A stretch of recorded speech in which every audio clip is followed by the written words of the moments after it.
যুক্তরাষ্ট্রের কঠিন উদ্যোগে অলরেডি ফলাফল শুরু হয়ে গিয়েছে। আওয়ামী লীগে ভয়, আতঙ্ক, উদ্বেগ, চিন্তা শুরু হয়ে গিয়েছে। দর্শক, নানান পাল্টা উদ্যোগও আওয়ামী লীগ নিচ্ছে। আমরা বিশ্লেষণ করছি 8 মার্চ 24। দর্শক, আপনারা জানেন যুক্তরাষ্ট্র পোশাক খাতের বিভিন্ন বিষয় খতিয়ে দেখার কথা ভাবছে। শুনানি হবে, প্রক্রিয়া শুরু হয়ে গিয়েছে। শুনানি পূর্ব কিছু আনুষ্ঠানিকতা সম্পন্ন হয়েছে এবং এই তদন্ত যুক্তরাষ্ট্র কেন করছে এটা সরকার মনে হয় বুঝে গিয়েছে। এই তদন্তের পর স্যাংশনের মতো, বাণিজ্য স্যাংশনের মতো কোনো কঠিন পদক্ষেপ নিতে পারে এবং যুক্তরাষ্ট্রের মার্কেটে বাংলাদেশের গার্মেন্টসের জন্য স্পেশাল কোনো সুযোগ সুবিধা আদৌ এরকম ছিল না। যেমন জিএসপি সুবিধা গার্মেন্টসের জন্য কিন্তু ছিল না, এটা অন্যান্য প্রোডাক্টের জন্য ছিল। তো তারপরও যতটুকু অ্যাক্সেস পাচ্ছে, বেশি অর্ডার পাচ্ছে কম দামে হওয়ার কারণে, এসব নানান বিষয় নিয়ে একটা কঠিন পরিস্থিতিতে পড়তে যাচ্ছে। দর্শক, এই মুহূর্তে গার্মেন্টস ব্যবসায়ীদের একটা বড় অংশ যেহেতু আওয়ামী লীগের অলিগার্ক, অতএব তাদেরকেও আমরা আওয়ামী লীগ বলবো। কারণ বিরোধী মতের লোকজন তো ওইভাবে আসলে ব্যবসা বাণিজ্য করতে পারছে না, সব কিছু তো আওয়ামী লীগ নিজেদের মতো করে সাজিয়ে নিয়েছে। এখন এই তদন্ত করার যে যুক্তরাষ্ট্রের কঠিন উদ্যোগ, তার ফল কয়েকভাবে আমরা দেখতে পাচ্ছি। আওয়ামী লীগের top to bottom, oligarch to leader, কি সেটা? মাননীয় প্রধানমন্ত্রী কিন্তু বলেছেন তারাও পাল্টা স্যাংশন দিতে পারেন। এর মানে যুক্তরাষ্ট্র ম্যানেজ নয়, তারা স্যাংশন দিতে পারে বলে প্রধানমন্ত্রী হয়তোবা ধারণা, যার ফলে পাল্টা স্যাংশনের কথা বলছেন। এর মানে এটা যুক্তরাষ্ট্রের এই কঠিন উদ্যোগের একটা ফলাফল, প্রতিক্রিয়া। এবং দর্শক, পররাষ্ট্র মন্ত্রণালয়ের লোকজন, পররাষ্ট্র সচিব তারা সবাই বারবার বলার চেষ্টা করছে এটা রাজনৈতিক উদ্দেশ্যে হতে পারে এবং তদন্তের মান নিয়ে প্রশ্ন তুলছেন। এর মানে এটা যে নিছক পোশাক খাত সম্পর্কিত থাকবে না, এটার যে একটা পলিটিক্যাল ইমপ্লিকেশন আছে, থাকতে পারে, এটা আমিও বিশ্বাস করি, আই ডু বিলিভ। এখন এই ভয়টা আওয়ামী লীগের মধ্যে ঢুকে গিয়েছে যে রাজনৈতিক উদ্দেশ্য, বারবার বলছে যে এই তদন্ত যেন রাজনৈতিক উদ্দেশ্যে না হয়, রাজনৈতিক উদ্দেশ্যে না হয়। এর মানে এই কথাটা কেন বলছে? এই পোশাক খাত এটা সামনে এনে যুক্তরাষ্ট্র পদক্ষেপ নিতে পারে বাংলাদেশের বিরুদ্ধে এবং সরকার তাতে কঠিন অবস্থায় পড়তে পারে, এটা আওয়ামী লীগ বুঝে গিয়েছে। এমনকি পররাষ্ট্রমন্ত্রী বিদেশি মিশনগুলোর কাছে চিঠি লিখছেন, 9টা নির্দেশনা দিচ্ছেন যে এই করো সেই করো। এটাও কিন্তু ভীত সন্ত্রস্ত হয়ে এই চিঠি দেওয়া বলে মনে করি।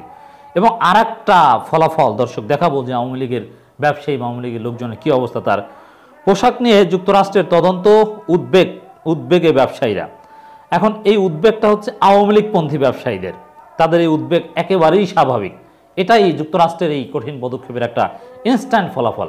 তো তদন্ত শেষ হলে তখন কি হবে সেটা তো বোঝাই যাবে। দর্শক, এটা খুবই তাৎপর্যপূর্ণ আমরা মনে করি। তৈরি পোশাক খাতের শ্রমিকদের মজুরি, ট্রেড ইউনিয়ন, কর্মপরিবেশ ও নিরাপত্তা সহ সামগ্রিক বিষয়ে মূল্যায়ন করতে তদন্ত শুরু করেছে যুক্তরাষ্ট্র।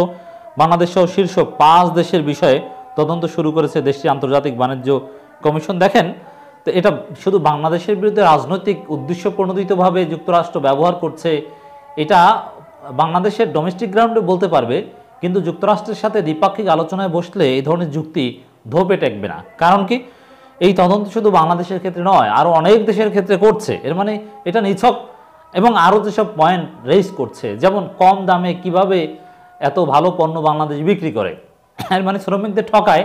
এখন কি শ্রমিকদের অধিকার দেওয়া হচ্ছে, ঠকানো হচ্ছে, তাদেরকে ন্যায্য অধিকার থেকে বঞ্চিত করা হচ্ছে?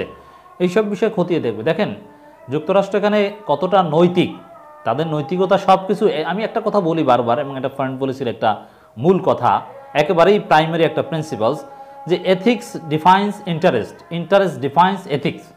এর মানে নৈতিকতা কি? এটা হচ্ছে আপনার স্বার্থের মাধ্যমে নৈতিকতার সংজ্ঞা ঠিক করবে। আপনার স্বার্থ থাকলে যেখানে স্বার্থ ওইটাই নৈতিকতা।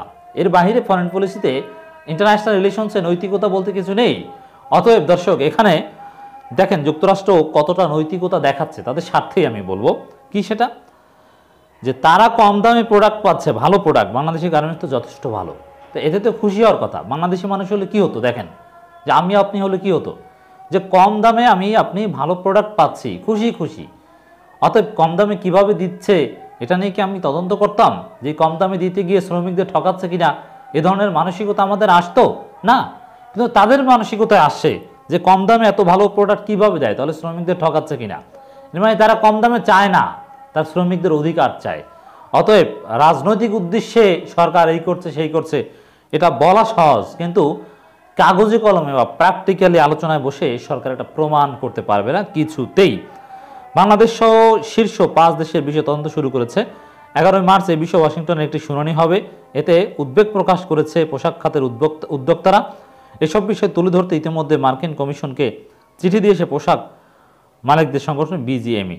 দেখেন, এটা হচ্ছে খুবই গুরুত্বপূর্ণ একটা বিষয় যে যদি বাংলাদেশের পোশাক খাত বা সরকার এর সাথে জড়িত আওয়ামী লীগ, এটা তো আওয়ামী লীগ, যত অপকর্ম নির্যাতন বিচ্যুতি এগুলোর সাথে আওয়ামী লীগ জড়িত। যদি আওয়ামী লীগ এক্ষেত্রে ফেয়ার থাকতো তাহলে কি তারা উদ্বিগ্ন হতো? না, তাদের দোষ আছে বলেই উদ্বিগ্ন, আর সেই দোষ ছাড় পাবে না, পার পাবে না, এই বিশ্বাস তাদের আছে বলেই তো উদ্বিগ্ন, না হলে তারা উদ্বেগ প্রকাশ করতো না।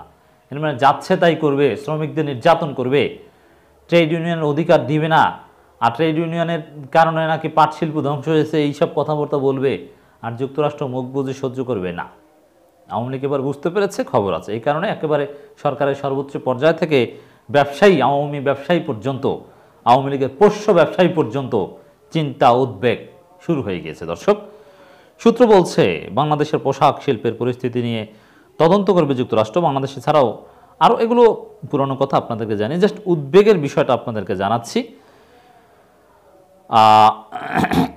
যুক্তরাষ্ট্রের বাজারে দেশগুলো কিভাবে অবস্থান করে নিয়েছে সেটা খতিয়ে দেখবে। এছাড়া সংশ্লিষ্ট দেশগুলো পোশাক খাতের পরিস্থিতি মূল্যায়ন করতে চায়।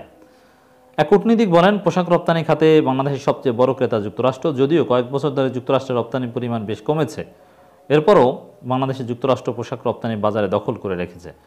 দেখেন, এখানে আর একটা উদ্বেগের বিষয় যে ভারত এখানে সহযোগিতা তো করবেই না, বরং ক্ষতি করার চেষ্টা করবে। কারণ ভারতের সাথে যুক্তরাষ্ট্রে পোশাক বিক্রি করার ক্ষেত্রে বাংলাদেশে একটা প্রতিযোগিতা আছে, বাংলাদেশের রেপুটেশন ভালো, অতএব বাংলাদেশের সেই অবস্থানটা দখল করার একটা চেষ্টা ভারত করবে, এটা একেবারেই স্বাভাবিক। এখানে এই পররাষ্ট্র সচিব তিনি বলেন, বিষয়টি নিয়ে বাণিজ্য মন্ত্রণালয় তৈরি পোশাক মালিকদের সংগঠন বিজিএমএ সংশ্লিষ্ট কাজ করছে। এটিকে চলমান প্রক্রিয়া হিসেবে দেখা যেতে পারে, কারণ শুধু বাংলাদেশে নয়, মার্কিন বাজারে পোশাক রপ্তানিকারক শীর্ষ দেশগুলো এই তদন্ত শুরু করেছে ওয়াশিংটন। তারপরও উদ্বেগ সব জায়গায় করছে, তারপরও আলাদা উদ্বেগ চিন্তা। এবং ব্যবসায়ী নেতারা যেটা বলার চেষ্টা করছে, এর একটা নেতিবাচক প্রভাব পড়তে পারে। হ্যাঁ, নেতিবাচক প্রভাব পড়বে, কোনো সন্দেহ নেই, নেতিবাচক প্রভাব পড়বে। এবং যেহেতু ইটস বিয়ন্ড রিজনেবল ডাউট, এগুলো যুক্তরাষ্ট্র তাদের পলিটিক্যাল স্বার্থে, তাদের কৌশলের অংশ হিসাবে করছে, এই কারণে এই তদন্ত করে পদক্ষেপ নেয়ার বিনিময়ে সরকারের সাথে নানান দর কষাকষি করবে, সরকারকে দৌড়ের উপর রাখবে, যুক্তরাষ্ট্র চাপে রাখবে, এবং সরকারকে চাপে রাখার কৌশলের অংশ হিসেবেই কিন্তু এই পোশাক খাত সামনে আনছে। কারণ অন্যান্য বিষয়ে চাপে রাখতে পারছে না, ভারত বাগড়া বাজাচ্ছে, ভারত যুক্তরাষ্ট্রকে অনুরোধ করে যুক্তরাষ্ট্রকে থামিয়ে দিচ্ছে, আবার ভারতকে প্রয়োজন রয়েছে যুক্তরাষ্ট্রের। এই কারণে অন্যান্য বিষয়ে পদক্ষেপ নিতে না পারলেও, যেহেতু এই পোশাক খাতের বিরুদ্ধে পদক্ষেপ নিলে বা পোশাক খাতকে ব্যবহার করে সরকারের বিরুদ্ধে পদক্ষেপ নিলে ভারত কিছু বলবে না, অতএব এই সুযোগটা যুক্তরাষ্ট্র কাজে লাগাতে পারে এবং এইটা সামনে এনে গণতন্ত্র, মানবাধিকার, ভোটাধিকার এগুলো নিয়েও চাপ প্রয়োগ করতে পারে। এটা আওয়ামী লীগ বুঝে গিয়েছে, এই কারণেই তাদের মধ্যে চিন্তা, উদ্বেগ।